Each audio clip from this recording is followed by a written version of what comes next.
નમસ્તે વિદ્યાર્થી મિત્રો, એક્સિલન્ટ એજ્યુકેશન ચેનલ પર આપનું સ્વાગત છે. આજે આપણે અભ્યાસ કરીશું સ્વ અધ્યયન પોથી ભાગ 3, ધોરણ 7, વિષય હિન્દી, પાઠ 6, ડૉક્ટર વિક્રમ સારાભાઈ.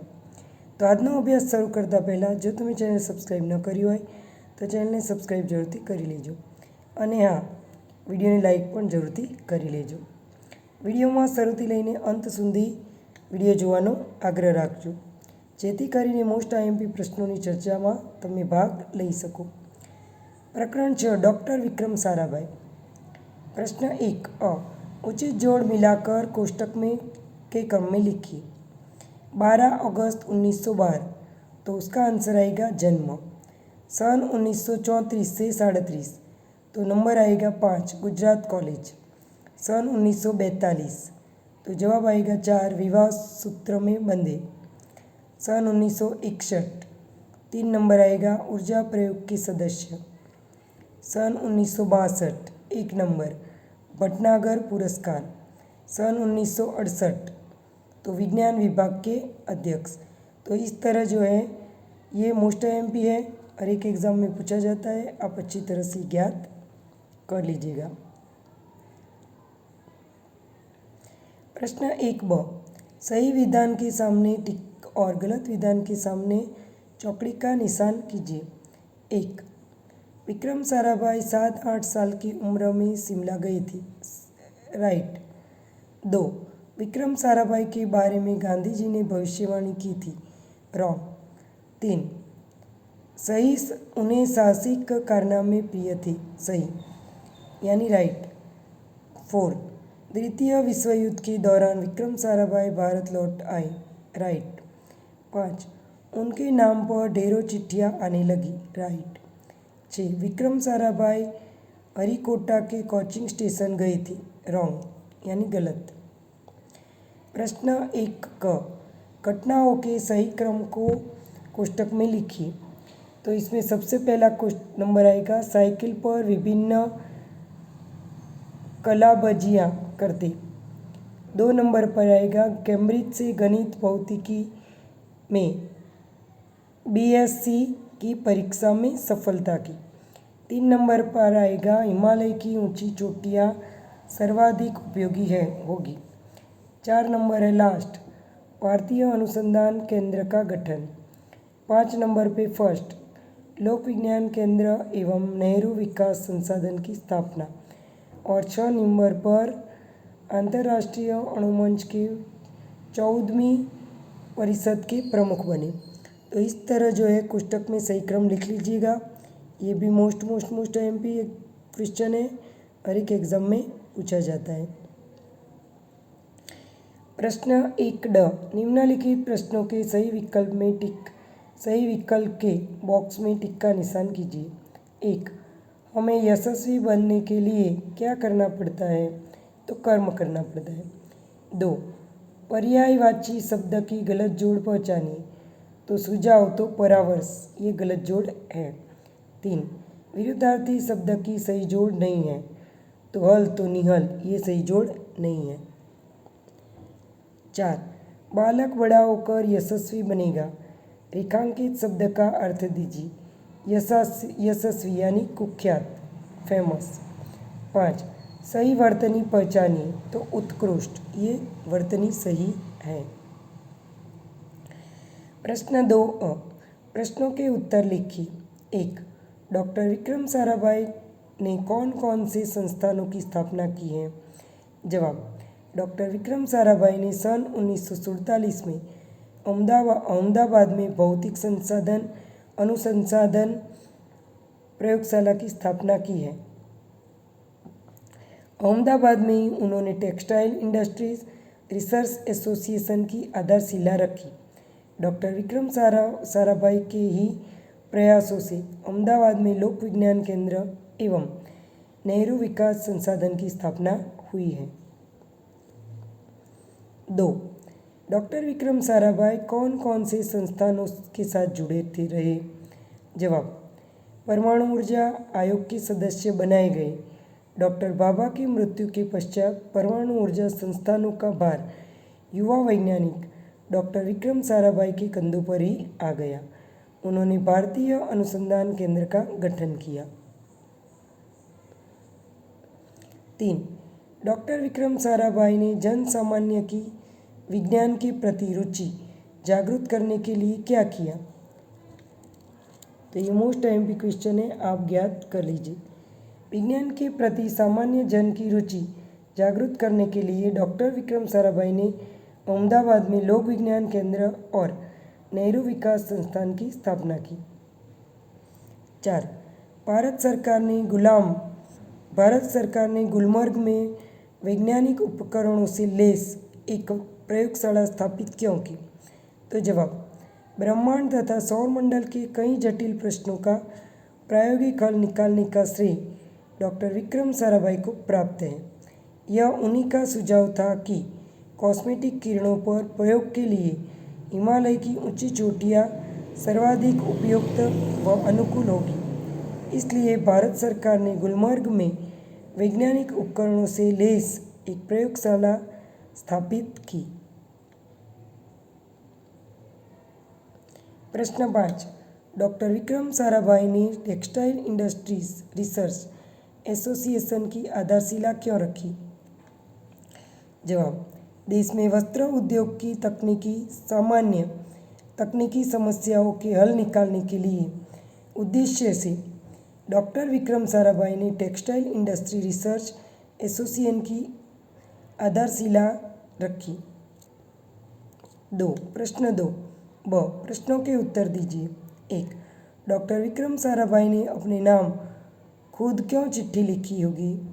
जवाब, विक्रम साराभाई ने देखा कि उनके पिताजी के नाम हर रोज़ कई सारी चिट्ठियां आ रही है, पर उनके नाम कोई भी चिट्ठियां नहीं लिख रहा। इसलिए विक्रम साराभाई ने खुद ही अपने नाम पर चिट्ठी लिखी और पोस्ट ऑफिस में डाल दी ताकि उनके नाम की भी चिट्ठी आए। 2. ये जो है मोस्ट एमपी क्वेश्चन है, ये क्वेश्चन और आंसर अच्छी तरह से ज्ञात कर लीजिएगा, इस परीक्षा में एग्जाम में पूछा जाएगा। 2. डॉक्टर विक्रम साराभाई साइकिल पर विभिन्न कलाबाजियाँ करते थे। इस तरह आपको क्या करना पसंद है? जवाब, मुझे छोटी छोटी कविताएं बनकर उन्हें गाना पसंद है। चुनाव के समय अपनी मनपसंद पार्टी के पक्ष में ट्रक पर सवार होकर प्रचार करना मुझे अच्छा लगता है। मैं जोशीले नारे लगाता हूँ। कविता में उस पार्टी की विशेषताएं और उपलब्धियाँ उजागर करता हूँ। मेरे इस शौक के पीछे भविष्य छिपा है, यह मैं नहीं जानता। प्रश्न 3.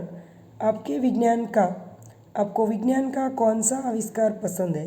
क्यों?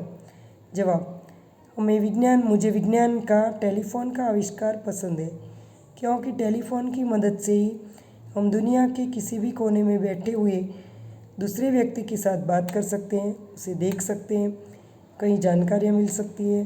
फ़ोन की मदद से समय देख सकते हैं, हिसाब किताब कर सकते हैं, अंधेरे में प्रकाश कर सकते हैं, फ़ोटो खींच सकते हैं, ईमेल कर सकते हैं, SMS भेज सकते हैं, चिट्ठी लिख सकते हैं।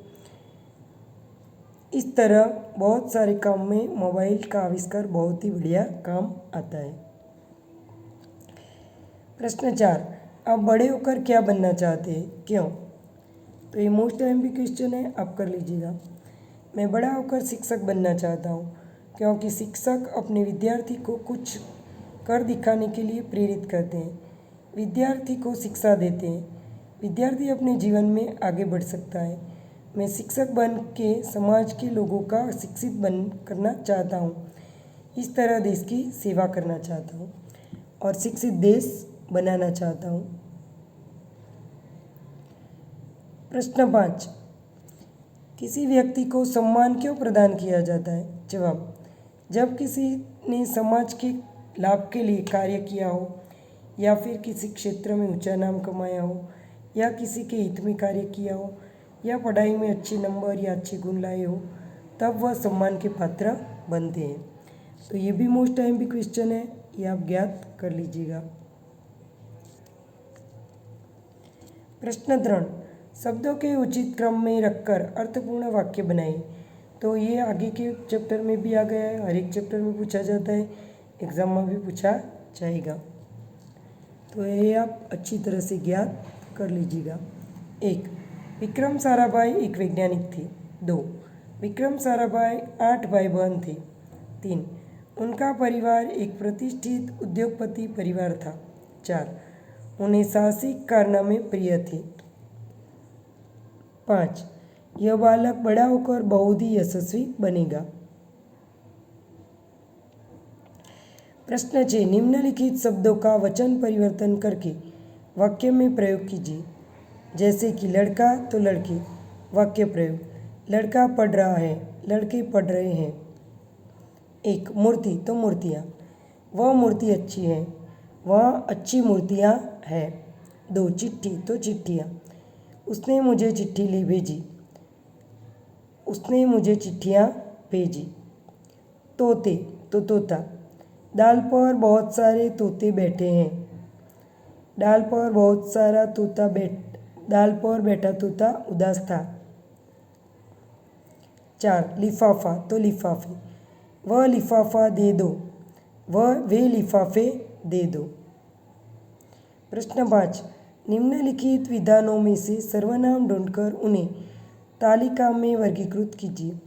तो ये वाक्य आप पढ़ लीजिए, हम डायरेक्ट ही आंसर लिखेंगे। निजवाचक सर्वनाम तो यह, वह, वे। अनिश्चयवाचक सर्वनाम तो कोई, कुछ और उन्हें। प्रश्न 6. निम्नलिखित परिच्छेद का मातृभाषा गुजराती में अनुवाद कीजिए। पुस्तकालय में जाते समय उसके नियमों की जानकारी प्राप्त करनी चाहिए।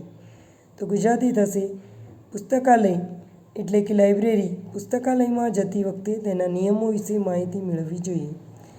वहाँ जाकर वही पुस्तकें पढ़नी चाहिए जिनकी आपको ज़रूरत हो। ત્યાં જઈને એ જ પુસ્તકો વાંચવી જોઈએ જેની તમને જરૂર છે। પુસ્તકાલય में ऐसी अनेक पुस्तकें होती है। पुस्तकालयમાં આવા ઘણા બધા પુસ્તકો હોય છે।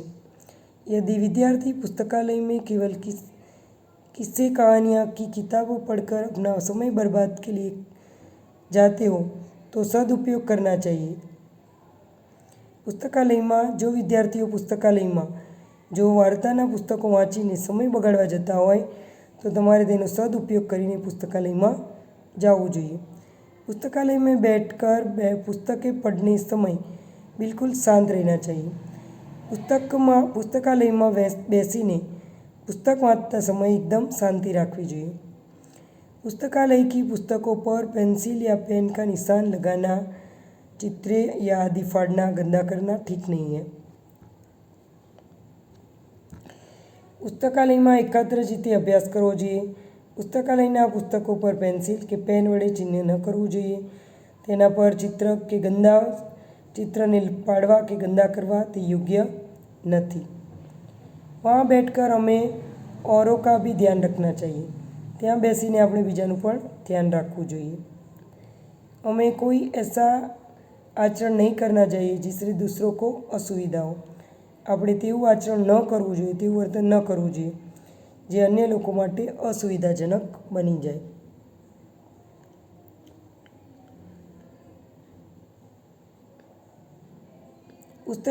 પુસ્તકાલય કોઈ એક વ્યક્તિની નથી, તેથી ત્યાં સંગ્રહિત પુસ્તકો સામાજિક સંપત્તિ છે। તેથી આપણે પુસ્તકાલયના પુસ્તકોને તે દૃષ્ટિકોણથી જોવું જોઈએ। प्रश्न 9. निम्नलिखित शब्दों के बाद तुरंत आने वाले शब्दकोश में से ढूंढकर लिखिए। तो ये मोस्ट एमपी है, आता है, आप कर लीजिएगा। हासिल तो अस्पताल, समर्पित तो समर्पिता, साहसिक साहसिकता, प्रतिभा प्रतिभागी, सानिध्य सानी, योगदान तो योगदान, विकास तो विकासन, महान तो महानक, निधन तो निधन सूचना और प्राप्त तो प्राप्त करना। प्रश्न 8. अपनी राय दीजिए। प्रश्न: विज्ञान का एक भी आविष्कार न होता तो क्या होता?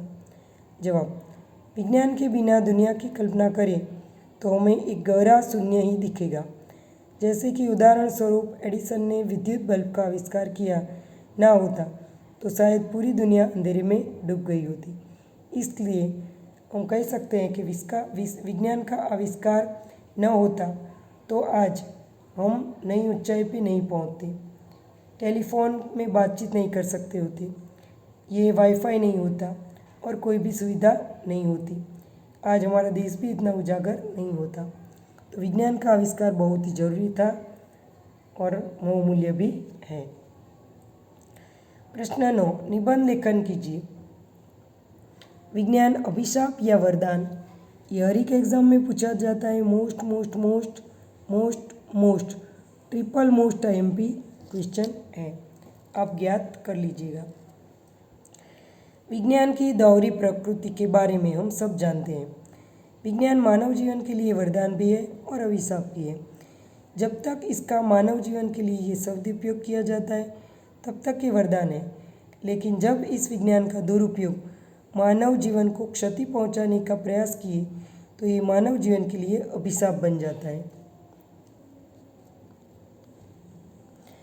आज हम विज्ञान और तकनीकी के दौर पर हैं। विज्ञान ने मानव जीवन की उन परिकल्पनाओं को साकार किया है, उन्हें शायद असंभव ही समझा जाता था। संसार में सभी क्षेत्रों में विज्ञान की उपयोगिता साबित की है। मानव हमेशा से ही जिज्ञासु प्राणी रहा है, जिसकी जिज्ञासा समय के साथ बढ़ती जा रही है। यही जिज्ञासा विज्ञान की जननी मानी जाती है।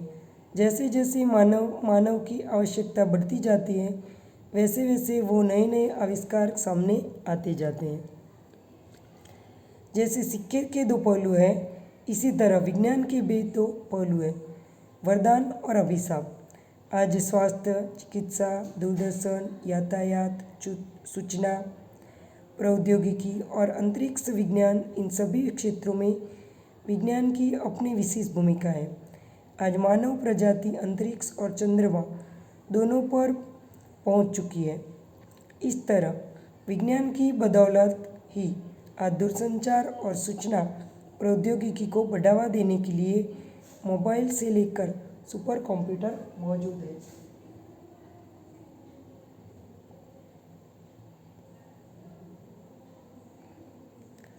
तो विद्यार्थी मित्रों, વિડીયોને લાઈક કરજો, તમારા મિત્રોને શેર કરજો અને સબસ્ક્રાઈબ તો જરૂરથી કરજો અને કોમેન્ટ બોક્સમાં કોમેન્ટ જરૂરથી લખજો કે તમને વિડીયો કેવો લાગ્યો। Thank you.